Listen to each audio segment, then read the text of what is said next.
ஹைடா butterflies welcome back to our channel. இன்றைக்கி நம்ம என்ன பார்க்க போகிறோன்னா கார்குழல் கடவே எபிசோட் 18 தான் பார்க்க போகிறோம். போன பாட் பார்க்காதவங்க பார்த்துட்டு வந்து இந்த பாட் பாருங்கள், அப்போ தான் இந்த பாட்டு உங்களுக்கு புரியும். ஓகேடா, பேக்ரவுண்டில் நாய்ஸ் இருந்துச்சுன்னா கொஞ்சம் அட்ஜஸ்ட் பண்ணிக்கோங்க. ஓகேடா, வாங்க நம்ம ஸ்டோரியை ஆரம்பிக்கலாம். அந்த டியூஷன் சென்டரில் தனியாலாம் உட்காந்துருந்த ஆரம் அவன் கையில் இருக்க பேப்பரை திருப்பி திருப்பி பார்த்துட்ருக்கான். எக்ஸாம் ஆரம்பிக்கிறதுக்கு முன்னாடி நீங்கள் எழுதின அந்த டெஸ்ட்டு பேப்பர் தான் அது. அவன் சொன்னது மாதிரியே நீங்கள் 80 மார்க் எடுக்கவே இல்லை, ஆனால் அவன் அதிகமாகவே மார்க் போட்டு உங்களை 80க்கு மேலே வாங்க வச்சுருப்பான். நீ கேட்ட மாதிரி ஒரு கொலுசையும் வாங்கி வச்சுருப்பான். அவனை பொறுத்தவரை உங்களுக்கு அந்த கொலுசை வாங்கி கொடுக்க அவனுக்கு ஒரு காரணம் தேவைப்பட்டது, அவ்வளோதான். நேரம் பொறுமையாக போய்கிட்டே இருக்கு. நீங்கள் இன்னும் வராததை ஃபீல் பண்ணவன் இன்றைக்கும் உன் ஃப்ரெண்ட்ஸ் கூட ஊர் சுற்ற போயிட்டாளா அப்படின்னு யோசிச்சு கீழே இறங்கி வர ஸ்ட்ரெயிட்டாக அவங்க அப்பா கிட்ட கேட்டுடலாம் அப்படின்னு நினச்சி அவங்க அப்பா கால் பண்ணுறான். அது நாட் ரீச்சபிள்னு வருது. நாட் ரீச்சபிளா அப்படின்னு யோசிச்சுக்கிட்டே உங்கள் அம்மாவுக்கு கால் பண்ணுறான். ஃபோன் கட்டாக போகிற டைம் பார்த்து உங்கள் அம்மா கால் அட்டன் பண்ணுறாங்க. ஹலோ, யார் அப்படின்னு கேட்க அவன் தொண்டையெல்லாம் சரி பண்ணிவிட்டு, ஹலோ ஆண்டி, நான் ஒயன் டியூஷன் மாஸ்டர் பேசுகிறேன். ஒயன் டியூஷனுக்கு வரலையா, வீட்டில் இருக்காங்களா அப்படின்னு கேட்க, இல்லை தம்பி, உங்ககிட்ட சொல்லலையா, இன்றைக்கி தான் எக்ஸாம் எல்லாம் முடிஞ்சது இல்லையா, அதனால் ஊருக்கும் பாட்டி வீட்டுக்கு போயிருக்கா, அதான் ஸ்கூல் முடிஞ்சிச்சு, இன்றைக்கி டியூஷன் இருக்கா என்ன அப்படின்னு கேட்க ஆரம்போட முகமே மாறிடுச்சு. அவன் நம்மக்கிட்ட ஒரு வார்த்தை கூட சொல்லலையேன்ற மாதிரி அவன் அப்படியே கோல்டாக நின்றுட்டுருக்கான். இல்லை ஆண்டி, +2 கிளாஸ் ஸ்கூல் ஆரம்பிக்கிறதுக்கு முன்னாடியே டியூஷனில் கோச்சிங் கொடுக்க ஆரம்பிச்சிருவோம், அதுக்காக தான் கேட்டேன். எப்போ வருவாங்க? 1 மாதம் ஆகிடுப்பா, ஸ்கூல் திறக்கிறதுக்கு முன்னாடி தான் வருவா அப்படின்னு சொல்லவும் அவன் வேறு எதுவும் பேசாமல் சைலண்ட்டாக ஃபோனை வச்சிடுறான். இங்கே நீங்கள் அந்த ரெயில் தண்டவாளத்தை கடன்னு போயிட்டே இருக்க ஜன்னலோரமாக உட்காந்துருந்த நீங்கள் அந்த இருட்டான வானத்தையே பார்த்துட்ருக்கீங்க. அந்த வானம் ஃபுல்லாகவே உங்களுக்கு ஆரமோட தாட்டாகவே இருக்குது. உன்னை தவிர என் வாழ்க்கையில் வேறு எந்த பொண்ணும் இருக்க மாட்டாங்க அப்படின்ட்டு அவன் பண்ணி கொடுத்த சத்தியம். அதை இப்போது தான் அவன் யோசிச்சு பார்க்குறா. அந்த சத்தியத்துக்கு என்ன அர்த்தம்? என்னை தவிரன்னா அவன் என்ன சொல்ல வரான்? நான் வாழ்க்கையில் இருக்கிறேன்னு சொல்கிறானா? நான் ஏன் இதை பற்றி யோசிக்கவே இல்லையே. இவன் இப்படி ஒரு சத்தியத்தை பண்ணியிருக்கான் அப்படின்னு யோசிச்சவளுக்கு ஒரு முடிவுக்கே வர முடியல. பேசாமல் அவன்கிட்டே கேட்டுடலாமா அப்படின்ட்டு வேகமாக எந்திக்க மேலே இருந்த சீட்டில் முட்டி கீழே உட்காடுறீங்க. கடவுளே, இப்போ நம்ம ட்ரெயினில் இருக்கோமா? நான் ஏன் இவ்வளோ அவசரமாக பாட்டி வீட்டுக்கு கிளம்பணும்? அவன்கிட்ட பேசிட்டு கூட கிளம்பியிருக்கலாம்ல, அவசரப்பட்டு கிளம்பிட்டோமோ அப்படின்ட்டு உங்கள் தலையை தேய்ச்சிக்கிட்டே உட்காடுறீங்க. ஒரு ஏர்லி மார்னிங் ரோடு வசதி கூட இல்லாத அந்த மலையடி கிராமத்துக்கு நீங்கள் உங்கள் அப்பா கூட வந்திருப்பீங்க. அங்கே உள்ளே வந்தோடனே ஒரு பீஸ்ஃபுல்லாக உங்களுக்கு ஒரு ஃபீல் ஆகுது, ஒரு புத்துணர்ச்சியாக இருக்குது உங்களுக்கு. ஒரே ஒரு பேருந்து மட்டும் அந்த ரோட்டில் குலுங்கி போயிட்டுருக்கு. அங்கே போகிற வழியெல்லாம் பச்சை பசேல்னு இருக்குது. அந்த கிராமத்து வயல்வெளியை பார்த்துட்டு இருந்த உங்களுக்கு மனசில் இருந்த கவலையெல்லாம் பறந்து போயிடுச்சு. அந்த மார்னிங் டைமில் எல்லோரும் வேலைக்கு போகிறத பார்த்துட்ருக்கீங்க. பரபரப்பாக எல்லாம் கிளம்பிட்டுருக்காங்க. ஒரு தூக்குச்சட்டியோட அங்கேயும் இங்கேயும் நடந்து போயிட்டுருக்காங்க. இதுதான் கடைசி ஸ்டாப், எல்லோரும் இறங்கிக்கோங்க அப்படின்னு சொல்லவும் ஒயன் வா அப்படின்னு சொல்லிக்கிட்டே உங்கள் அப்பா கீழே இறக்கி கூட்டிகிட்டு வராரு. ஒரு அரை மணி நேரம் நடந்ததுக்கப்புறம் உங்கள் பாட்டி வீட்டுக்கு வந்துடுறீங்க. சுற்றியும் ஓடால வச்சு நடுவில் துளசி மாடம் வச்சு பாரம்பரிய வீடு இருக்கும்ல அந்த மாதிரி இருக்குது. அதை சுற்றியும் வயல்வெளியாக இருக்குது. நீங்கள் அந்த வீட்டு ஃபுல்லாக சுற்றி பார்க்குறீங்க.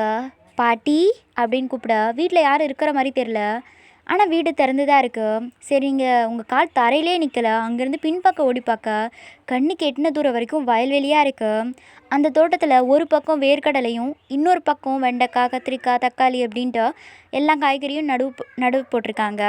போகிற வழி அதுக்கும் இதுக்கும் நடுவில் போகிற வழியில் 2 சைடும் தென்னை மரம் வச்சுருக்காங்க. கொஞ்சம் தூரம் போனதும் மாமரம் வச்சுருக்காங்க. அதை அடுத்து கொஞ்சம் தூரம் வாழை மரம்லாம் இருக்குது. அங்கே ஒரே ஒரு கிணறு இருக்குது. அப்புறம் பம்பு செட் இருக்குது. அந்த பம்பு செட்லேருந்து தண்ணி வந்துட்டுருக்கு. அந்த செடிக்கெலாம் போயிட்டுருக்கு. அங்கே 5-6 பேர் வேலை பார்த்துட்ருக்காங்க. அங்கே கையில் மோர்கவலையோட உங்கள் பாட்டி நின்றுட்டுருக்காங்க. இந்தாப்பா, இதை கொஞ்சம் குடிச்சிட்டு வேலை பாருங்கள் அப்படின்னு சொல்லிக்கிட்டே திரும்ப அங்கே நீங்கள் நின்னதை பார்த்த உடனே அவங்களுக்கு ரொம்ப சந்தோஷமாக ஆகிடுச்சு. உங்கள் பேத்தியை பார்த்த உடனே நீங்கள் அவரை பார்க்கும்போது அவ்வளோ சந்தோஷமாக இருந்ததுக்கு என்ன காரணம்னா, நீங்கள் சின்ன வயசில் கேள்விப்பட்டிருப்பீங்க, நீங்கள் குழந்தை பிறந்த உடனே கருப்பாக இருந்திருக்கீங்க, அதுவும் 2வதும் பொண்ணாக பிறந்துச்சுன்னொடனே எல்லோரும் உங்களை திட்டிகிட்டு இருக்கும்போது பாட்டி தான் நம்மளை தூக்கி வளர்த்தாங்களாம் அப்படின்ட்டு கேள்விப்பட்டிருப்பீங்க யாரோ சொல்லி. 2-3 வயசு வரைக்கும் நான் நல்லா பேச ஆரம்பித்ததுக்கப்புறம் தான் என்னை பார்த்து எல்லாருக்கும் ரொம்ப பிடிச்சிது. அதுக்கப்புறம் தான் என்னை சென்னைக்கே தூக்கிட்டு வந்ததா எப்போவோ யாரோ சொல்லி நீங்கள் கேள்விப்பட்டிருப்பீங்க. சின்ன வயசில் தாய்க்கு தாயாக இருந்து என்னை வளர்த்த பாட்டியை பார்த்ததுமே அவளுக்கு ரொம்ப சந்தோஷமாக இருக்கா. அவரை பார்த்து வேகமாக ஓட அந்த வயல்வெளியில் கால் சறுக்கி கீழே விழ போகிறீங்க. அதுக்குள்ளே உங்கள் பாட்டி உங்களை பிடிச்சிடுறாங்க. இவ்வளோ பெரிய பொண்ணாக வளர்ந்துட்ட, இன்னும் வரப்பில் நடக்க தெரியல உனக்கு. உன் வயசுலலாம் எனக்கு 4 பிள்ளை பிறந்துடுச்சு, நீ இன்னும் விவரம் தெரியாமல் இருக்க அப்படின்ட்டா அக்கறையாக கலந்த ஒரு கண்டிப்போட சொல்ல, நீங்கள் பாட்டியை பார்த்து நாட்டியாக ஸ்மைல் பண்ணிவிட்டு, அந்த விவரம்லாம் தெரியும் பாட்டி, நீ வேணா எனக்கு கல்யாணம் செஞ்சு வச்சுப்பாரு அப்படின்னு நீங்கள் சொல்ல, உங்கள் கன்னத்தை கிள்ன பாட்டி, இங்கே பாத்தியாடா உன் பொண்ணுக்கு கல்யாண ஆசை வந்திருக்கு போல், பேசாமல் பெரிய அக்கா அம்மாவன் காலேஜ் முடிச்சுட்டு தான் ஊர் சுற்றிட்டுருக்கான், அவனுக்கு கட்டி வச்சுடு அப்படின்னு சொல்ல, நீங்கள் அசராமல், கிழவி உன்னை பார்க்கலான்னு வந்ததுக்கு உன் பேரனை பிடிச்சி என் தலையில் கட்டி வைக்கலான்னு பார்க்குறியா? நான் அவனை கட்டிக்க மாட்டேன். சென்னையில் நல்ல பணக்கார பையனாக பார்த்து தான் கல்யாணம் பண்ணிக்குவேன். என்னால் கிராமத்துக்கு வந்து மாடு மேய்க்க முடியாது. உங்கள் கன்னத்தை குத்துன பாட்டி, ஏற்கனவே மாப்பிள்ளை பார்த்து வச்சுட்டு பேசுகிற மாதிரி பேசுகிற அப்படின்னு சொல்ல, நீங்கள் திருன்னு முழிச்சிட்டு வேறு பக்கம் போகிற மாதிரி ஃபீல் பண்ண நீங்கள், திருன்னு முழிச்ச நீங்கள், ஐயோ இது வேறு பக்கம் போகிற மாதிரி இருக்குது அப்படின்னு ஃபீல் பண்ண நீங்கள், பாட்டி ஊர்லேருந்து வந்திருக்கோம், எங்களுக்கு மோர் கொடுக்க மாட்டியா, கொடு நாக்கெல்லாம் வறண்டு போகுது அப்படின்னு சொல்லிவிட்டு அவங்க கையிலேருந்து அந்த மோர்க்கவலையை வாங்கி ஒரு வாய் குடிக்கிறீங்க. வா உள்ளே போகலாம் அப்படின்னு சொல்லிவிட்டு அவங்கள கூட்டிகிட்டு வீட்டுக்கு வரீங்க. அன்னைக்கு நைட்டே உங்கள் அப்பா வீட்டுக்கு வந்திருப்பார். உங்கள் அம்மா கிட்ட பேச முடியாத எல்லாத்தையுமே உங்கள் பாட்டிக்கிட்ட எல்லாமே பேசுகிறீங்க. ஒரு வாரம் உங்களுக்கு எப்படி போச்சுன்னே தெரியல. அந்த வயல்வெளி சுற்றி பார்த்துட்டு இருக்கும்போது பாட்டி கூட பேசிகிட்டே இருப்பீங்க. அவங்களுக்கு சில இதில் ஹெல்ப் பண்ணுவீங்க. வயலில் இறங்கி வேலை செஞ்சுட்டு இருக்கும்போது அந்த நாட்கள் அவ்வளோ அழகாக போயிட்டுருக்கு. உங்களுக்கு கொஞ்சம் கொஞ்சமாக ஆரம்போட தாட்ஸ் வர ஆரம்பிக்குது. ஈவினிங் ஆனால் இருட்டும் போதெல்லாம் டியூஷன் போவோமே, அவன் அவ்வளோவா காதல் வசனம் அந்த டைலாக்லாம் பேசினது இல்லைனாலும் உங்களை திட்டிட்டு அதெல்லாம் பண்ணிக்கிட்டே இருப்பான். அதெல்லாம் நீங்கள் ரொம்ப மிஸ் பண்ணுறீங்க. உங்களோட அந்த முதல் முத்தம், அந்த லாஸ்ட் ஹக், அது உங்களுக்கு மறக்க முடியாத ஒரு நினைவாக உங்கள் மனசில் பதிஞ்சிருச்சு.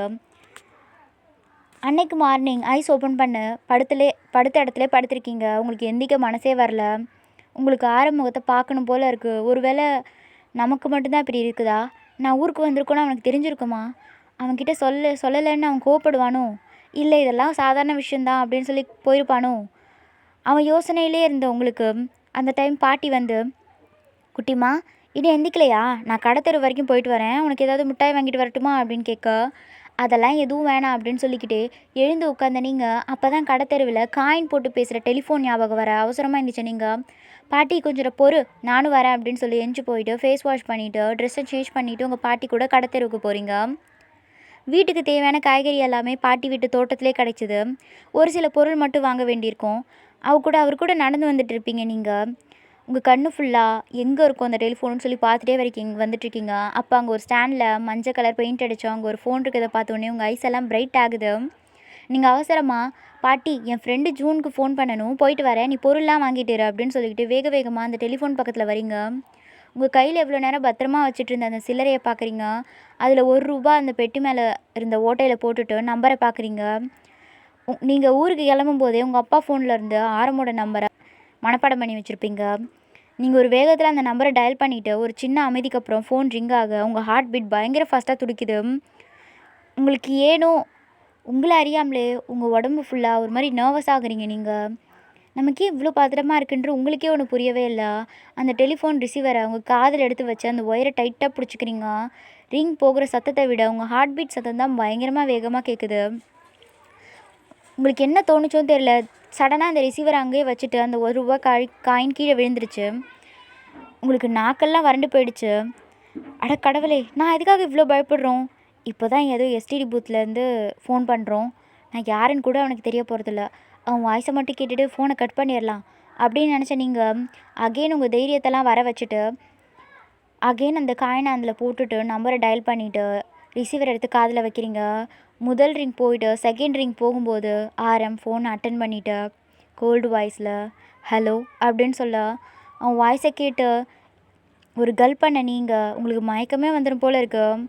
நீங்கள் ஒரு டீப் ப்ரீத் எடுத்துகிட்டு சைலண்ட்டாக இருக்கீங்க. ஹலோ கேட்குதா, யார் பேசுகிறது, ஹலோ அப்படின்ட்டு அந்த சைட்லேருந்து பேசிகிட்டே இருக்க. அது உங்கள் காதில் விழுந்தாலும் சைலண்ட்டாக அந்த ஃபோனில் ஓடிட்டுருக்க நம்பரே பார்த்துட்ருக்கீங்க. இன்னும் 30 செகண்ட் தான் இருக்குது. அதுக்குள்ளே அந்த ஃபோன் கட் ஆயிரும். அடுத்து ₹1 போட்டால் தான் அது அகெயின் போகும் அப்படின்னு நினச்சி அந்த 10 நெருங்கி 8, 7 அப்படின்னு குறைஞ்சிக்கிட்டே இருக்கா. நீங்கள் அகைன் ₹1 போட ஒரு ப்ராஜெக்ட் விஷயமா வெளியில் வந்துட்டு இருந்த ஆரம் வண்டியை ஓட்டினபடியே ஃபோனை காதில் வச்சுட்டு ஹலோன்னு கத்திக்கிட்டே வந்திருப்பான்.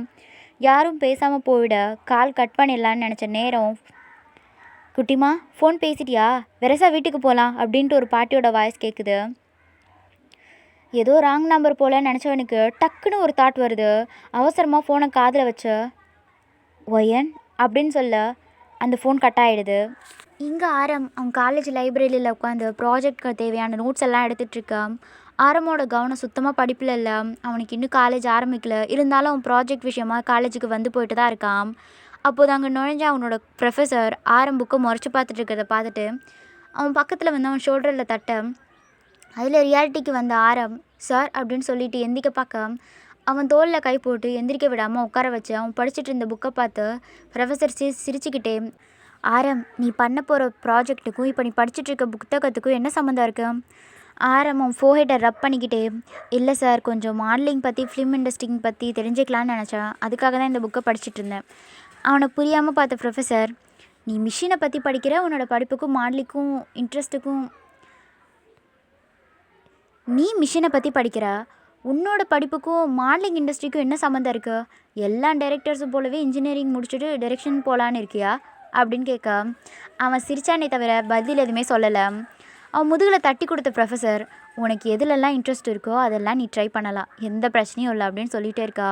அவன் சின்ன ஸ்மைல் பண்ணிவிட்டு, இல்லை சார் எனக்கு தெரிஞ்ச பொண்ணுக்கு மாடலிங் இன்ட்ரெஸ்ட் இருக்குது, அதனால் என்ன படிக்கலாம் என்ன பண்ணணும்னு பார்த்துட்ருக்கேன். தெரிஞ்ச பொண்ணுக்காக படிச்சிட்ருக்கியா அப்படின்ட்டு அவர் பார்த்து கேட்க, ஐ திங்க் உனக்கு ரொம்ப முக்கியமான பொண்ணுன்னு நினைக்கிறேன் அப்படின்னு சொல்ல ஆரம் அமைதியாக இருக்கான்.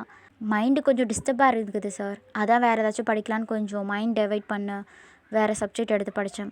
உன்கிட்டருந்து பதில் வாங்குறது ரொம்ப கஷ்டம்தான் அப்படின்னு சொல்லிக்கிட்டே எழுந்த ப்ரொஃபஸர், நான் உனக்கு ஒரு விஷயம் சொல்கிறேன், உன்னை ஒரு விஷயம் டிஸ்டர்ப் பண்ணுறதுனா அதை சரி செஞ்சுட்டு அடுத்த விஷயத்தில் கவனத்தை சேர்த்து. இல்லை நீ செஞ்சிட்ருக்க வேலையில் உன்னால் 100% கொடுக்க முடியாது. முதல்ல உன்னை டிஸ்டர்ப் பண்ணுற விஷயம் என்னென்னு கண்டுபிடிச்சா அதை சரி செய், அது மட்டும்தான் தீர்வு.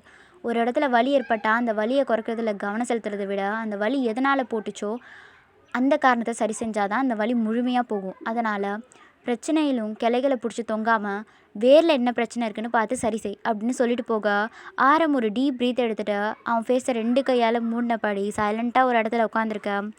ஆரமோட கண்ணு முன்னாடி உங்களோட ஃபேஸ் தான் வருது. நீங்கள் இல்லாத இந்த ஒரு வாரத்தில் அவனால் சாதாரணமாக கடக்க முடியல.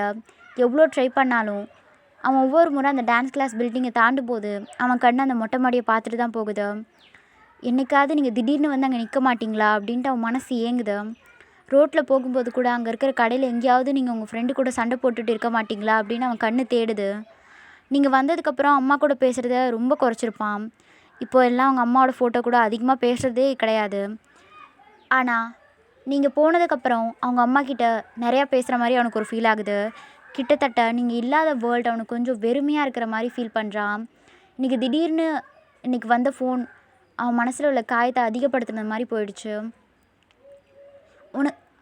அவனுக்கு உங்கள் மேலே அவ்வளோ கோவம் இருக்குது. நம்மக்கிட்ட ஒரு வார்த்தை கூட சொல்லாமல் அவள் போயிட்டா. அவள் எக்ஸாம் முடிஞ்சதும் அவ்வளோ அவசரமாக ஊருக்கு போக வேண்டிய அவசியம் என்ன வந்தது?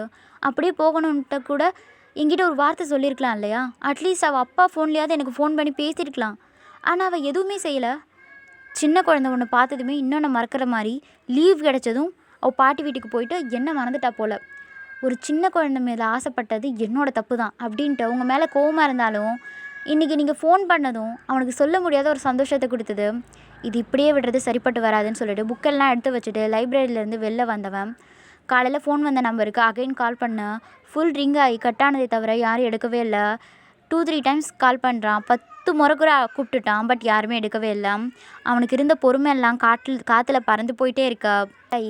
அம்மா எனக்கு அவ கூட பேசும் போல் இருக்குது, ப்ளீஸ் ஏதாவது பண்ணுமா அப்படின்னு சொல்லிக்கொண்டே அவன் ஃபோன் கட் பண்ண கடைசியாக அந்த ஃபோன் கனெக்ட் ஆகி அந்த சைடில் இருந்து யாரோ கடைக்காரர் பேசுகிறாரு.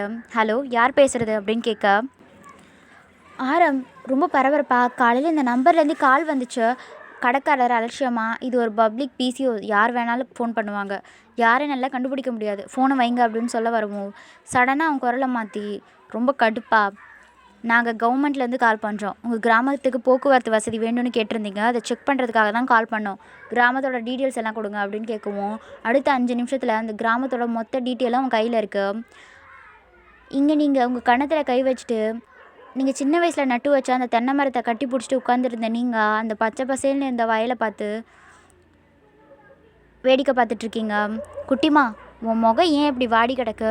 உனக்காக பாட்டி பாவாடை தாவணி எல்லாம் வாங்கி வச்சுருக்கேன், அது போட்டுக்கிறது தானே, ஏன் இந்த பேண்ட் சட்டையை போட்டுட்ருக்க அப்படின்னு கேட்க, நீங்கள் கொஞ்சம் தயங்கிக்கிட்டே, பாட்டி நான் ஊருக்கு போகவா அப்படின்னு கேட்க, உங்களையே ஷாக்காக பார்த்த பாட்டி, ஏன் குட்டிமா, உனக்கு இந்த பாட்டி வீடு பிடிக்கலையா? இங்கே 1 மாதம் இருக்கிறதா சொல்லிட்டு தானே வந்த, நீயும் இந்த பாட்டி தனியாக விட்டு போகலான்னு நினைக்கிறியா அப்படின்ட்டு அவங்க கவலையாக சொல்லிக்கிட்டே உங்கள் பக்கத்தில் உட்கார, அவங்க ஷோல்டரை பிடிச்சி சாஞ்ச நீங்கள், அதெல்லாம் இல்லை பாட்டி, எனக்கு என்னவோ ஒரு மாதிரி இருக்குது அப்படின்னு சொல்ல, உங்கள் கன்னத்தை ரப் பண்ண பாட்டி, உனக்கு அந்த வாத்தியாரை பிடிச்சிருக்கா என்ன அப்படின்னு கேட்க, அதில் ஷாக்கான நீங்கள் விலகி உட்காந்து என்னன்ற மாதிரி கேட்க, அதான் நீ ஏதோ டியூஷன் ஏதோ ஒன்று போகிறதா சொன்னியே, அதில் பாடம் சொல்லி கொடுக்குற வாத்தியார் கூட உனக்கு நல்லா சொல்லி கொடுக்குறாரு, அதனால நீ நல்லா பரீட்சைலாம் எழுதியிருக்கேன்னு வந்த முதல்லேருந்து சொல்லிக்கிட்டே இருக்கியே.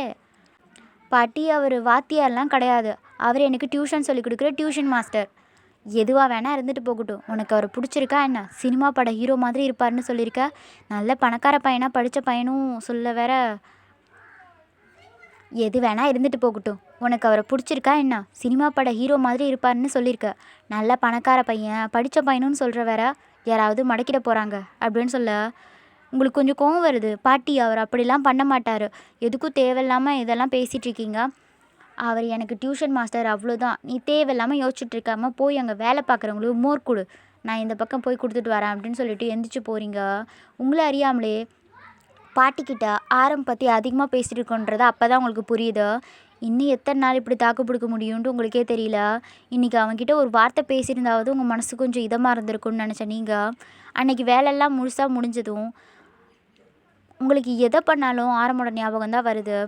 அடுத்த நாள் குயிலோட சத்தத்தில் ஐஸ் ஓப்பன் பண்ணி நீங்கள் இன்றைக்கி அப்பாவுக்கு ஃபோன் பண்ணி வர சொல்லி நாளைக்கு நம்ம ஊருக்கு கிளம்பிடலாம் அப்படின்னு நினச்சேன். நீங்கள் வெளியில் வர பட்டு புடவை கட்டிட்டு கிளம்பி வந்த பாட்டி, குட்டிமா, இங்கே பக்கத்தில் உன் பெரிய மாமா மச்சினிச்சி பொண்ணுக்கு நலுங்கு வைக்கிறாங்களாம், நான் ஒரு 8 போய் பார்த்துட்டு வரேன், வேலை பார்க்குறவங்களுக்கு மோர் மட்டும் கலந்து கொடுத்துட்றியா அப்படின்னு கேட்க, நீங்கள் சிரிச்சுக்கிட்டே உங்கள் பாட்டியோட புடவையெல்லாம் சரி செஞ்சுட்டு, இந்த வயசுலேயும் ட்ரெஸ் பண்ணிக்கிட்டு கிளம்புற, இப்போ நீ அங்கே போயே ஆகணுமா, அவ்வளோ அவசியமா அப்படின்னு கேட்க, சும்மா ஒரு 8 போய் பார்த்துட்டு வந்துடுறேன், சரி உனக்கு பாவாடை தாவணி எடுத்து வச்சுருக்கேன், இன்றைக்காவது இந்த பேண்ட் சட்டையை போடாமல் பாவாடை தாவணி கட்டிக்கோ அப்படின்னு ஆசையாக கேட்க, சரி சரி நீ போய் பார்த்துட்டு வா, நான் பார்த்துக்கிறேன் அப்படின்னு சொல்லிவிட்டு பாட்டியோட ரூமுக்கு வந்த நீங்கள் அவங்க எடுத்து வச்சுருந்த அந்த டார்க் க்ரீன் கலர் பாவாடையும் ரெட் கலர் தாவணியையும் பார்த்த நீங்கள் பாட்டி வரும்போது அவருக்கு சர்ப்ரைஸாக இருக்கட்டும்னு சொல்லிட்டு அந்த பாவாடை தாவணியை கட்டிக்கிறீங்க. அங்கே மாட்டிருக்க பாட்டியோட ஜவுரி முடியை எடுத்து ஸ்மைல் பண்ணிட்டே அதை எடுத்து பின்னிக்கிறீங்க. உங்களோட முடி அப்படியே உங்கள் ஹிப்புக்கு கீழே தொங்குது, அதில் கொஞ்சம்லாம் வச்சு கட்டி பூவெல்லாம் வச்சுக்கிறீங்க.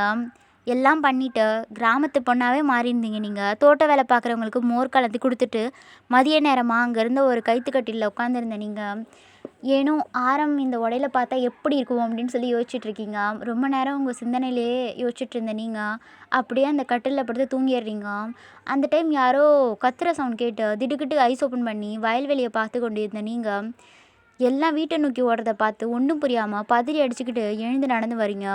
என்னாச்சு அப்படின்னு கேட்க, ஆத்தா மயக்கம் போட்டு விழுந்துருச்சா அப்படின்னு சொல்லிக்கிட்டே அவங்க எல்லாம் போக அதை கேட்ட நீங்கள் செம்ம ஷாக் ஆகிட்டு, பாட்டி காலையில் நல்லா தானே போனாங்க, அவருக்கு என்ன ஆச்சு அப்படின்னு சொல்லிட்டு நீங்கள் பாவாடையை தூக்கிக்கிட்டு வேக வேகமாக வீட்டுக்கு ஓடி வரீங்க. அங்கே பார்க்க பாட்டியை சுற்றி 4-5 பேர் உட்காந்துருக்காங்க. பாட்டி என்னவோ நல்லா தான் உட்காந்துட்ருக்காங்க, இருந்தாலும் உங்களுக்கு உடம்பு சரியில்லைன்னு சொன்னதை கேட்டு நீங்கள் பயந்து போய் அழுதுகிட்டே பக்கத்தில் ஓடி வரீங்க. பாட்டி உனக்கு என்ன ஆச்சு அப்படின்னு விசாரிக்க, அவர் அமைதியான குரலில், குட்டிமா நான் நல்லா தான் இருக்கேன், நீ எதுக்கு பயப்படுற, ஒன்றும் இல்லை அப்படின்னு சொல்லி உங்களை சமாதானப்படுத்த, முதல்ல உங்கள் பாட்டியோட தலை முகம் கண் எல்லாத்தையும் தொட்டு பார்த்த நீங்கள், இல்லை நீ மயக்கம் போட்டதாக சொன்னாங்க அப்படின்னு கேட்க, அது மதியம் வெயிலில் நடந்து வந்தேன், அதில் கொஞ்சம் கண்ணசந்து மயங்கிட்டேன், ஒரு மவராசன் தான் என்னை பிடிச்சி வீட்டுக்கு கூட்டிகிட்டு வந்தார், எனக்கு எந்த பிரச்சனையும் இல்லை, நான் நல்லா தான் இருக்கேன் அப்படின்னு சொல்லவும் கொஞ்ச நேரம் எல்லாத்தையும் விசாரித்து விட்டு ஆளுக்கு அங்கேருந்து கிளம்பிடுறாங்க. உங்களுக்கு இன்னும் முகம் ஃபுல்லாக சோகத்தோடையே, "நீ ஏன் பாட்டி இவ்வளோ அஜாக்கிரதையாக இருக்கா? நீ உடம்ப கவனிக்கவே மாட்டியா?" அப்படின்னு கோச்சிக்க. "குட்டிமா, இப்போ நான் நல்லா தான் இருக்கேன். சரி, நான் சொன்ன மாதிரி தாவணி பாடம்லாம் கட்டிக்கிட்டு ராசாத்தி போல் அழகாக இருக்கியே" அப்படின்னு சொல்லிட்டு உங்கள் கன்னத்தை பிடிச்சி அப்படின்னு கிஸ் பண்ணுறாங்க. நீங்கள் அழுகையோடையே லைட்டாக ஸ்மைல் பண்ணுறீங்க. "சரி, நீ சாப்பிட்டியா? நான் உனக்கு சாப்பாடு கொண்டு வரவா?" அப்படின்னு சொல்லிக்கிட்டு எந்திக்க. "நான் விசேஷத்துலேயே சாப்பிட்டுட்டு வந்துட்டேன். நான் ஒரு விஷயம் மறந்துட்டேன். அந்த பையன் என்னை கூட்டிகிட்டு வந்தானே, அவனுக்கு ஒரு வாய் சாப்பாடு போட்டு அனுப்புமா. அவன் எங்கேருந்து தான் மகாராசா மாதிரி வந்தான்னு தெரியல. அவன் வரலன்னா நான் ரொம்ப நேரத்துக்கு அங்கேயே கிடந்திருப்பேன் போல்" அப்படின்னு சொல்லவும், இப்போ தான் பாட்டியை காப்பாற்றின நபர் ஞாபகம் வர, "பாட்டி, அவர் எங்கே இருக்காரு?" அப்படின்னு கேட்க, "பின்னாடி தோட்டத்து பக்கம் தான் போன மாதிரி பார்த்தேன். நீ எங்கேன்னு போய் பாருமா. அவருக்கு வயிறு நிறைய சாப்பாடு போடுமா" அப்படின்னு சொல்லவும், "சரி பாட்டி, நீ ரெஸ்ட் எடு, நான் பார்த்துக்கிறேன்" அப்படின்னு சொல்லிட்டு அவரை தேடிக்கிட்டு வெளில வந்த நீங்கள் தோட்டம் ஃபுல்லாக தேடி பார்க்க, அங்கே வேலை பார்த்துட்ருக்கவங்க ஒரு சிலர் அங்கே நின்று பேசிகிட்டு இருக்காங்க ஒருத்தவங்க கிட்ட. "யார் அது அவன்?" அப்படின்னு சொல்லிட்டு, "அவன் தான் பாட்டியை காப்பாற்றினா இருப்பாரும்" அப்படின்னு நினச்சிட்டு அந்த வரப்பில் நடந்து வந்துட்டு இருக்கும்போது உங்கள் கால் நடக்கிறது அப்படியே ஸ்டாப் ஆகிடுச்சு. அவன் முகம் உங்களுக்கு தெரியல, அவன் பக்கம்தான் உங்களுக்கு தெரியுது. அந்த இடத்துக்கும் அவனுக்கும் சம்மந்தமே இல்லாத மாதிரி ஒரு ப்ளூ கலர் ஜீன்ஸும் ஒயிட் கலர் ஷர்ட்டும் போட்டுட்டு அவன் நின்றுட்டுருக்க. அவன் முகத்தை பார்க்காம பின்பக்கத்தை பார்த்த உங்களுக்கு ஹார்ட் பீட் பயங்கர ஃபாஸ்ட்டாக துடிக்குது. உங்கள் கண்ணால் நம்பவே முடியல. ஒருவேளை நம்ம தான் அவன் ஞாபகமாக இருக்கிறதுனால பார்க்குறவங்கெல்லாம் அவனை மாதிரி தெரியுறாங்க போல் அப்படின்னு நினச்ச நீங்கள், உங்கள் ஹார்ட் பீட்லாம் பயங்கர ஃபாஸ்ட்டாக துடிக்குது. அது உங்களுக்கே கேட்குது. ஒரு வித படபடப்போட பொறுமையாக அடுத்த அடியை எடுத்து வச்சு அவன் பக்கத்தில் வர, அங்கே வேலை பார்த்துட்ருக்கவங்க கூட பேசிகிட்டு இருந்தா பர்சன், அவன் திரும்பி உங்கள் முகத்தை பார்க்க உங்கள் கால் நடக்க முடியாமல் தடுமாறி அந்த வரப்புலையே சறுக்கிடுது. மதிய டைம் வெயில் கொளுத்தி எடுத்துகிட்டு இருந்திருக்கு. அந்த வெயிலோட ஹீட்னஸ் தெரியாத அளவுக்கு அங்கே ஃபுல்லாக மரம் இருந்து குளு குளுன்னு இருக்கு. வாகன சவுண்டு எதுவுமே இல்லாமல் அந்த மாமரத்தில் குயிலோட சத்தம், அந்த இடம் ஃபுல்லாகவே நிறைஞ்சிருக்கு. அங்கே யாரோ வேலை பார்த்துக்கிட்டே பாட்டு பாடுறது அவன் காதில் காற்று வழியாக அப்படியே வருது. கண்ணுக்கு காதுக்கும் உடம்புக்கும் ரொம்ப குளிர்ச்சியாக இருக்கிற அந்த இடத்த சுற்றி பார்த்துட்டே வந்த ஆரம், நான் யாரை பார்க்க வந்தோமோ அவளை இன்னும் காணாமல் அவன் தவிச்சு போயிருக்கான். வயலில் வேலை செய்கிறவங்க கிட்ட பேசிக்கிட்டே திரும்ப டார்க் க்ரீன் கலர் பாவடையில் உங்களோட அந்த ரெட் கலர் தாவணியில் அந்த காற்று வேற அடிக்க உங்களை அந்த வரப்பில் சரசரன்னு ஓடி வந்தவங்கள ஒரு தேவதை மாதிரி அவனுக்கு காட்டுது. உங்கள் முடி எல்லாத்தையும் சேர்த்து, உங்கள் பாட்டியோட ஜவுரி முடியை சேர்த்து, உங்கள் இடைக்கு கீழே வரைக்கும் முடி பின்னி போட்டிருக்கீங்க. அதை முன்னாடி எடுத்து விட்டுருப்பீங்க. பூலாம் வச்சுருப்பீங்க அழகாக. உங்களை பார்க்கவே அச்சசலாக ஒரு கிராமத்து பொண்ணு மாதிரியே இருக்கீங்க. அவன் கண்ணை பிளிங்க் பண்ணாமல் நீங்கள் வர்றதையே பார்த்துட்டே இருக்கான்.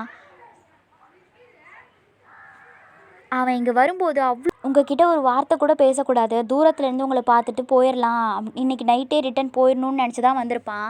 அங்கே மயங்கி விழ இருந்த பாட்டியை காப்பாற்றி அவரோட பேத்தி தான் ஒய்யன்னு தெரிஞ்சுக்கிட்டு வீட்டுக்கு வந்தவனுக்கு இப்போதான் அவள் இப்படி ஒரு கோலத்தில் கண்ணு முன்னாடி வந்து நின்னதும் அவனோட அத்தனை கோவமும் எங்கேயோ காற்றோடு காற்றா பறந்து போயிடுச்சு.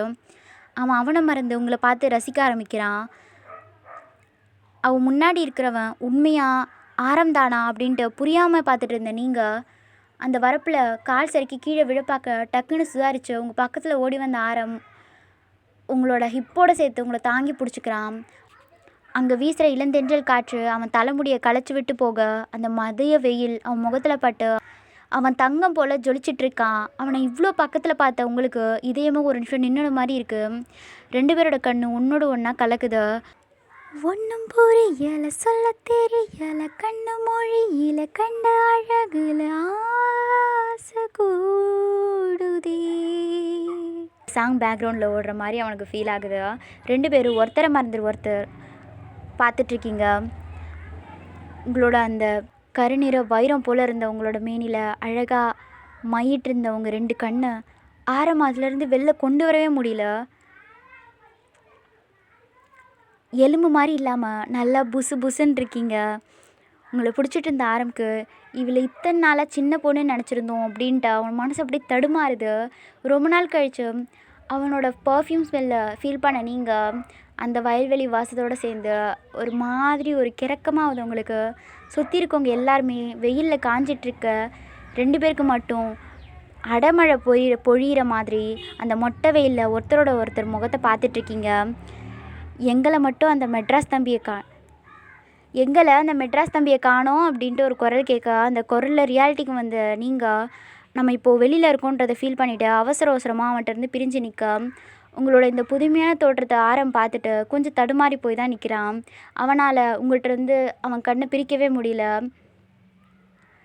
அவங்க அம்மா இளநீர், உங்கள் பாட்டி இளநீர் எடுத்துட்டா அங்கே வந்த ஒருத்தவர் இளநீரை எடுத்துக்கிட்டு அங்கே வந்த ஒருத்தவர், குட்டிமா இவர் தான் நம்ம ஆத்தாவை காப்பாற்றி வீட்டுக்கு கூட்டிகிட்டு வந்திருக்காரு, தம்பி அப்படி நிழலில் வந்து உட்காருங்க அப்படின்னு சொல்லி 2 பேரையும் கூட்டிகிட்டு அங்கே வர, ஆரம்புண்ட முன்னாடி நீங்கள் போயிட்டுருக்கீங்க, உங்கள் முன்னாடி வந்து அந்த பர்சன் போயிட்டுருக்காரு. உங்கள் பின்னாடி உங்களோட ஹிப்பை தாண்டி தொங்குற அந்த உங்களோட ஹேர் டிங்கு டிங்குன்னு இப்படி இப்படி டான்ஸ் ஆடிக்கிட்டே இருக்க, அதை பார்த்த ஆரமோட கண் உங்களை பாரபட்சமே பார்க்காம உங்களை ரசிச்சுக்கிட்டே இருக்கான். நான் இப்படி அவளெல்லாம் பார்க்கக்கூடாதுன்னு என்ன தான் உன் மனசு சொல்லிக்கிட்டே இருந்தாலும் பட் அவனால் முடியல. அவன் நம்ம பின்னாடி நடந்து வரான்ற ஃபீலிங்கும் உங்களுக்கு வித்தியாசமான ஃபீலிங்கை கொடுக்குது. உங்கள் கால் நடக்கக்கூட முடியல. எப்போதும் அந்த வரப்பை தாண்டுவோன்ற மாதிரி கொஞ்சம் வேகமாக நடந்து போயிட்டுருக்கீங்க. தென்னை மரங்களுக்கு கீழே போட்டிருக்க அந்த கைத்துக்கட்டில் வந்து உட்கார உங்கள் 2 பேருக்கும் இளநீரை வெட்டி கொடுக்குறாரு அந்த ஆள். தென் அவர் வேலை பார்க்க போயிடுறாரு. 2 பேருமே எதுவுமே பேசிக்கவே இல்லை. முதல்ல என்ன பேசுகிறதுன்னு உங்கள் 2 பேருக்கும் தெரியல. ஆரம் அவன் கையில் வச்சுருக்க இளநீரை ஃபுல்லாக குடிச்சிட்டு உங்கள் பக்கம் திரும்பி, இங்கே பாருமா பாப்பா, வயசானவங்களை இந்த வெயிலில் இங்கே பாருமா பாப்பா வயசானவங்களை இந்த வெயில் நேரத்தில் தனியாக வெளியே அனுப்பக்கூடாது, உனக்கு தெரியாதா அப்படின்னு கேட்க, இவன் உண்மையில் ஆரம்தானா அப்படின்னு கனவு கண்டுட்ருக்கோன்னு ஒன்றும் புரியாமல் நின்றுட்டு இருந்த நீங்கள் அவன் கேள்வியில் கன்ஃபியூஸ் பேஸோட அவனை பார்க்குறீங்க. சுற்றி முற்றி பார்த்துட்டு அங்கேருந்து கழுத்துக்கட்டில் உட்காந்து ஆரம், என்னடி பார்க்குற, உனக்கு கொஞ்சமாவது பொறுப்பு இருக்கா, எல்லாம் உன் இஷ்டத்துக்கு பண்ணிகிட்ருக்க அப்படின்னு முணுமுணுக்கா. அவன் திட்டுறதை பார்த்ததுக்கப்புறம் தான் இதை ஆரம்பன்றதே கன்ஃபார்ம் பண்ணுறீங்க.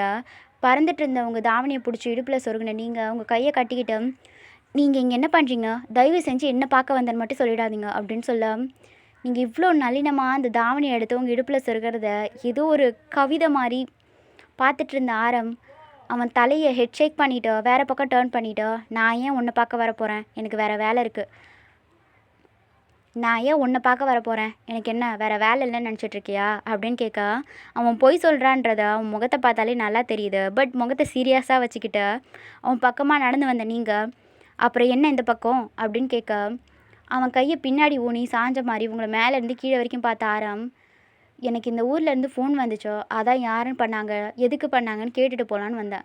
இவ்வளோ நேரம் அவங்ககிட்ட தைரியமாக கேள்வி கேட்டுட்டு இருந்த நீங்கள் உங்கள் நாக்கு கடிச்சிட்டு, அது வந்து நான் பண்ணலையே, நீங்கள் பொய் சொல்கிறீங்க அப்படின்னு சொல்ல, ஓ அப்படியா அப்படின்னு கேட்டுட்டு அவன் பாக்கெட்லேருந்து ஃபோன் எடுத்து உங்ககிட்ட நீட்டுறான். இந்த கிராமத்து பிசிஓலேருந்து எனக்கு தானாக கால் வந்துச்சா என்ன அப்படின்னு கேட்க, திருட்டுத்தனமாக ஃபோனை பார்த்த நீங்கள் அவன் 10 முறை ஃபோன் பண்ணுறதை பார்த்து சடனாக அவன் கையிலேருந்து அதை வாங்கி, நான் 2 டைம்ஸ் தான் கால் பண்ணேன், நீங்கள் எதுக்கு எனக்கு 10 டைம்ஸ் கால் பண்ணியிருக்கீங்க, ஆமாம் ஃபோன் பண்ணி யாரும் பேசாமல் அமைதியாக இருந்தால் என்னென்னு சந்தேகம் வராதா, அதனால தான் அப்படின்னு சொல்லிக்கிட்டே உங்களை ரசிச்சுக்கிட்டே இருக்கா. அவன் ஃபோனை கையில் வச்சுட்டு இருந்த நீங்கள் அந்த இடத்த சுற்றி முற்றி பார்த்த, அங்கே எல்லோரும் மதிய வேலை உணவுக்காக போயிருப்பாங்க, அந்த இடமே காலியாக இருக்க, நீங்கள் கொஞ்சம் தயங்கிக்கிட்டே, நான் உங்கள் ஃபோனில் ஒரு ஃபோட்டோ எடுத்துக்கவா அப்படின்னு கேட்க, அவன் சரின்னு அவன் சரின்னு ஓகேன்னு சொன்னதும் நீங்கள் அந்த கேமரா ஓப்பன் பண்ணி உங்கள் முகத்தை அதில் பார்க்க உங்களுக்கே ஒரு மாதிரி பட்டிக்காடு மாதிரி இருக்கிற மாதிரி தோணுது. நீங்கள் ஃபோட்டோ எடுக்காமல் கேமராவை ஆஃப் பண்ணி அவன்கிட்ட கொடுத்துட்றீங்க. உங்களோட சின்ன சின்ன ஆக்ஷனையும் கண்ணை பிளிங்க் பண்ணாமல் ஆரம் உங்களை பார்த்துட்டே இருக்கான். நீங்கள் ஃபோட்டோ எடுக்காமல் திரும்பி அவன் ஃபோனை தந்ததை பார்த்து, என்னாச்சு ஃபோட்டோ எடுக்கலையா அப்படின்னு கேட்டுக்கிட்டே அதை வாங்க, இல்லை நான் அசிங்கமாக இருக்கேன், ஃபோட்டோலாம் வேண்டாம் அப்படின்னு சொல்ல உங்கள் ஃபேஸே டல் ஆகிடுச்சு. உங்கள் தலையில் அடித்த ஆரம், லூஸு நீ அசிங்கம்னா இங்கே யார் அழகுன்னு காட்டு, என் கண்ணுக்கு உன்னை தவிர வேறு யாருமே அழகாக தெரியல, நீ ரொம்ப அழகாக இருக்க, ஃபோட்டோ எடுத்துக்கோ அப்படின்னு சொல்ல அவன் வார்த்தையில் உங்களுக்கு தலை மேலே ஐஸ் கட்டியை தூக்கி வச்ச மாதிரி ஜில்லுன்னு இருக்குது. நீங்கள் இப்போது ஒரு வித தன்னம்பிக்கையோட ஃபோனில் தெரிஞ்ச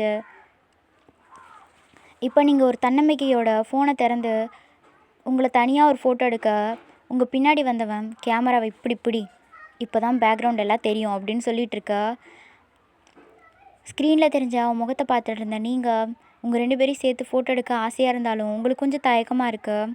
அதை நோட் பண்ண ஆரம் சின்னதாக ஸ்மைல் பண்ணிக்கிட்டே அவன் எந்த ஒரு தயக்கமும் இல்லாமல் உங்கள் பின்னாடி இருந்து கிட்ட வந்து உங்கள் ஷோல்டரில் உரிமையாக கை போட்டு உங்கள் கண்ணத்தோட அவன் கண்ணை உரசி ஒரு ஃபோட்டோ கிளிக் பண்ணுறான். அவன் பண்ண ஆக்ஷனில் உங்களுக்கு உள்ளுக்குள்ளே தூக்கி வாரி போட்டுருச்சு. உங்கள் கண்ணெலாம் பெருசாக விரியுது. 2 பேரும் சேர்ந்து இருக்கிற அந்த ஃபர்ஸ்ட் புகைப்படம் 2 பேரும் சேர்ந்து இருக்கிற ஃபர்ஸ்ட் ஃபோட்டோ அவ்வளோ அழகாக அவன் ஃபோனில் சேவ் ஆகுது.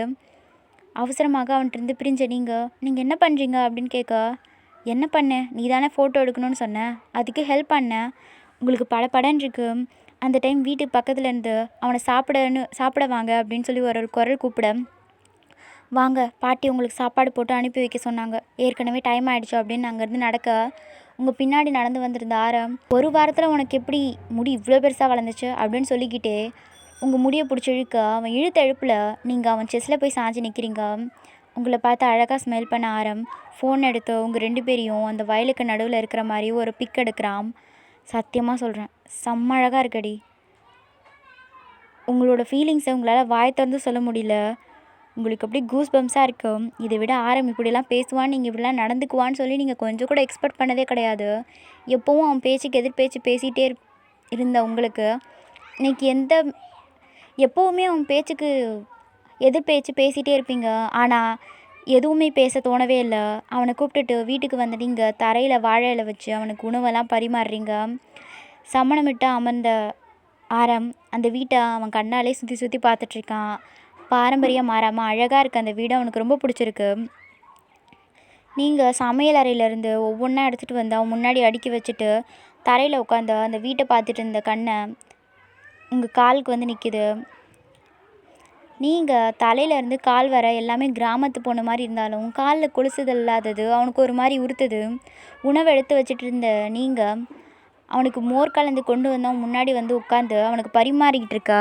உண்மையாகவே நீங்கள் என்னை பார்க்க தான் வந்தீங்களா, இல்லை வேறு ஏதாவது வேலையாக வந்தீங்களா, நான் இங்கே இருக்கிறது உங்களுக்கு எப்படி தெரியும் அப்படின்னு கேட்க, பாக்கெட்டில் கைவிட்டு கொலுசு எடுத்த ஆரம், இது கொடுக்கறதுக்காக வந்தேன் அப்படின்னு சொல்லி அந்த கொலுசை நீட்டா, உங்களுக்கு காலையிலேருந்து பார்க்குறது எல்லாமே ஷாக்கு தர்ற மாதிரியே இருக்கா, அந்த கொலுசை வாங்காமல் ஷாக்காக அவனை பார்த்துட்டே இருக்கா அப்படின்ட்டு அவன் பண்ணிவிட்டு, அன்றைக்கி வச்ச டெஸ்ட்டில் நீ 80க்கு மார்க் மேலே எடுத்துட்ட, அதுக்காக வாங்கினேன் அப்படின்னு சொல்லி உங்கள் கையில் அதை கொடுத்துட்டு அவன் சாப்பிட ஆரம்பிக்கிறான். உங்களுக்கு இப்போ என்ன பண்ணுறதுனே தெரில. நீங்கள் ஒரு மாதிரி படபடப்போட முன்னாடி உட்காந்துருக்கீங்க. அவன் தரையில் உட்காந்து சாப்பிட கஷ்டப்படுறத பார்த்து, நான் வேணா உங்களுக்கு தட்டில் சாப்பாடு போட்டு எடுத்துகிட்டு வரவா அப்படின்னு கேட்க, இல்லை அதெல்லாம் வேண்டாம், இதுவும் கொஞ்சம் வித்தியாசமாக தான் இருக்குது, இவ்வளோ பெரிய வீட்டில் பாட்டி மட்டும் தனியாக இருக்காங்களா அப்படின்னு கேட்க, நீங்கள் உங்கள் வீட்டுக்கு அதையே சொல்ல ஆரம்பிக்கிறீங்க. கொஞ்ச நேரத்தில் அவன் சாப்பிட்டு முடிச்சுட்டு வெளியே வந்து கையலம்ப அவனுக்கு டவல் கொண்டு வந்த நீங்கள், இப்போ நீங்கள் சென்னை கிளம்பிடுவீங்களா அப்படின்னு கேட்க, அவனுக்கு ஒரு மாதிரி இருக்குது, உங்களை ஏந்தா விட்டு போகிறோமோ அப்படின்ட்டு இருக்கு. உங்களையும் அந்த கிராமத்தை விட்டு போக அவனுக்கு மனசே வரல, கொஞ்சம் நேரம் இருந்துட்டு போகலாம் அப்படின்னு நினச்சிட்டு, ஆனால் என்ன சொல்லி இங்கே இருக்கிறதுன்னு அவனுக்கு தெரியல. ஆமாம் பாட்டிக்கிட்ட சொல்லிவிட்டு நான் கிளம்புறேன் அப்படின்னு சொல்லிக்கிட்டே உங்கள் பக்கத்தில் வந்து உங்கள் துண்டை வாங்காமல் உங்கள் இடுப்பில் சொருவிருந்த அந்த தாவணியை எடுத்து அவன் கையை தொடச்சிக்கிறான். நீங்கள் அப்படியே உறைஞ்சி போய் நிற்கிறீங்க. ஆனால் அதெல்லாம் கண்டுக்கொள்ளாமல் ஆரமாக உங்களை இடிச்சிட்டே வீட்டுக்குள்ளே நுழையிறான். அங்கே பாட்டி பக்கத்தில் வந்து, பாட்டி நான் ஊருக்கு கிளம்புறேன் அப்படின்னு சொல்லவும் பொறுமையாக அவனை பிடிச்சி உட்கார வச்ச பாட்டி, ஏன் ராசா கொஞ்ச நேரம் இருந்து ஓய்வெடுத்துட்டு போகலாம்ல, சாப்பிட்ட உடனே ஊருக்கு கிளம்பாத ஐயா அப்படின்னு சொல்ல, அவர் வார்த்தையில் இருந்த உண்மையான பாசத்தை உணர்ந்த ஆரம் எந்த பதிலும் சொல்லாமல் அமைதியாக இருக்கா. தூணுக்கு பின்னாடி மறைஞ்சு நின்று உங்களை பார்த்த பாட்டி, குட்டிமா இவரை கூட்டிகிட்டு போய் ஒரு ரூமை காட்ட, அவர் அங்கே படத்துக்கு கொஞ்சம் ஓய்வு எடுத்துட்டு கிளம்புனதுக்கப்புறம் கிளம்பட்டும் அப்படின்னு சொல்ல, உங்களுக்கு இப்போதைக்கு அது மனசு கொஞ்சம் ஆறுதலாக இருந்தாலும் அவன் இன்னும் ஒரு நாள் இங்கே இருந்துட்டு போனால் நல்லா இருக்கும்னு தோணுது. நீங்கள் அமைதியாக உங்கள் ரூம் கதவை திறந்து விட வேண்டுமென்றே உங்களை இடிச்சுக்கிட்டே அந்த ரூம்குள்ளே நுழைஞ்ச ஆரம், குட்டிமா யாரடி அப்படின்னு கேட்க, நீங்கள் ஐஸை பிளிங்க் பண்ணிக்கிட்டே அவனை பார்த்துட்டு இருந்த நீங்கள் என்னை இப்படிலாம் பேசுகிறீங்க, நமக்குள்ளே எதுவும் இல்லை, உங்களுக்கு ஞாபகம் இருக்கா இல்லையா? அதெல்லாம் ரொம்ப நல்லாவே ஞாபகம் இருக்குது. இப்போ நான் அப்படி என்ன தப்பாக பேசிட்டேன் அப்படின்னு கேட்டுக்கிட்டே உங்கள் முன்னாடி வந்து நிற்க, அவன் நெத்திலேருந்து வழிஞ்சு ஓடிட்டு இருந்த வேர்வை அவன் கழுத்துக்கிட்ட போக அவனை பார்த்துட்டு ஒரு டீப் ப்ரீத் எடுத்த நீங்கள், இவன் இப்படி நான் முன்னாடி வந்து நின்றுட்டு இருந்தா நான் தடுமாறாமல் இருப்பேனா, இப்படி அவன் நிற்பான், இதில் எந்த வகையில் நியாயம், கல் நெஞ்சுக்காரன் அப்படின்னு மனசுக்குள்ளே திட்டிக்கிட்டே அவனை ரசிச்சிட்டு இருக்கீங்க. ஆரம் அவன் ஃபோஹெட்டை தொடச்சிட்டு, எனக்கு மட்டும்தான் இவ்வளோ வேர்க்குது அடி, நீ ஃப்ரெஷ்ஷாக இருக்க அப்படின்னு சொல்லிக்கிட்டே கேஷுவலாக அவங்க தாவணியை எடுத்து அவன் ஃபேஸை தொடச்சிக்கிறான். அவனோட அருகாமையில் தவிச்சு போன நீங்கள், உண்மையாகவே நீங்கள் எனக்காக தான் என்னை பார்க்க தான் இங்கே வந்தீங்களா அப்படின்ட்டு அவன்கிட்ட தட்டு தடுமாறி கேட்க உங்களை பார்த்து முறைச்சிக்கிட்டே அந்த ரூமை சுற்றி பார்த்துட்டு இருந்த ஆரம் அங்கே தென்னை ஓலையில் நீங்கள் செஞ்சு வச்சுருந்தா அந்த கிளுகிளுப்பை கையில் எடுத்து என்கிட்ட ஒரு வார்த்தை கூட சொல்லாமல் கிளம்பிட்டேன். அப்படி என்னடி அவசரம் அப்படின்னு கேட்க அவனை பார்க்காம கீழே குனிஞ்சிட்டே நின்றுட்டு இருந்த நீங்கள் என்னை பார்க்காம நீங்கள் நிம்மதியாக இருப்பீங்க. உங்களை அலட்சியமாக பார்த்த ஆரம் ஆமாம் ரொம்ப நிம்மதியாக இருந்தேன். சரி வெளியே போ, நான் கொஞ்சம் ரெஸ்ட் எடுக்கணும். நைட்டு முழுசும் கார் ஓட்டிகிட்டு வந்தேன், இப்போ மறுபடியும் நைட்டு கார் ஓட்டணும் அப்படின்னு சொல்ல அவன் உங்கள் கட்டிலில் படுக்கிறத பார்த்துட்டே வெளியே வந்த நீங்கள் அந்த கதவை பொறுமையாக மூடிட்டு வேக வேகமாக வெளியில் ஓடி வந்து அவன் காரை பார்க்குறீங்க. உங்களுக்கு முன்னவே அங்கிருந்த சின்ன பசங்கள்லாம் காரை சுற்றி அதை பார்த்துட்ருக்காங்க. பிளாக் கலரில் கப்பல் மாதிரி நின்றுட்டு இருந்த அந்த காஸ்ட்லி காரை சின்ன பசங்க மட்டும் இல்லை, அந்த ஊரில் இருந்த பசங்க கூட அதான் பார்த்துட்ருக்காங்க. நேரத்துக்கு வர அந்த பஸ்ஸை தவிர்த்து அங்கே ஊர் தலைவர்கிட்ட ஒரு சின்ன ஒரு ஷிஃப்ட் கார் இருக்குது, அவ்வளோதான். இவ்வளோ காஸ்ட்லி காரெல்லாம் அவங்கெல்லாம் டிவியில் கூட பார்த்ததில்ல.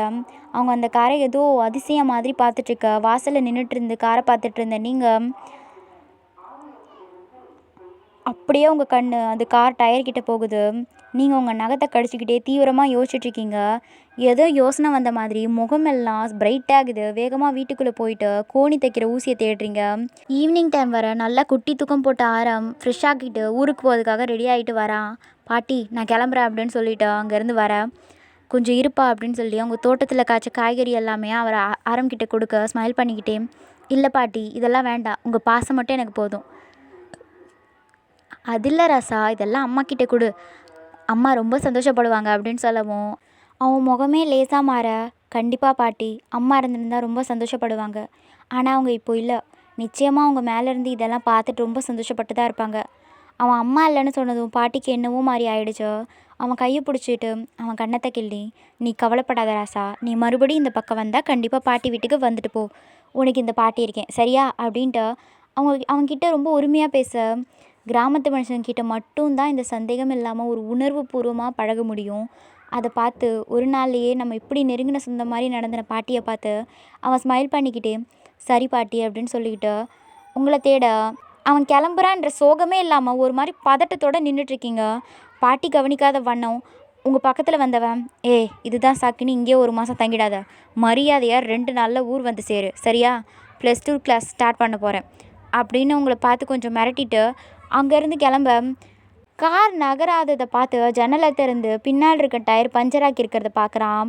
இது எப்படி பஞ்சர் ஆனது, வரும்போது நல்லா தானே இருந்துச்சு அப்படின்னு ஒன்றும் புரியாமல் இறங்கி வந்து டயரை செக் பண்ணி பார்க்க அது பக்கத்தில் வந்த பாட்டி என்னாச்சுப்பா அப்படின்னு விசாரிக்க டயர் பஞ்சராக இருக்குது பாட்டி, எப்படின்னு தெரியல அப்படின்னு சொல்லிக்கிட்டே இருக்க அடக்கடவுளே, இந்த குழந்தைங்க இங்கே விளையாடிட்டு இருந்துச்சு, அது ஏதாவது பம்பரை விட்டுன்னு ஏதாவது தெரியலையே, இங்கேருந்து பட்டணத்துக்கு போனால் தான் பஞ்சர் கடை கூட வரும், லாஸ்ட் பஸ் கூட கிளம்பியிருக்கும், காலையில்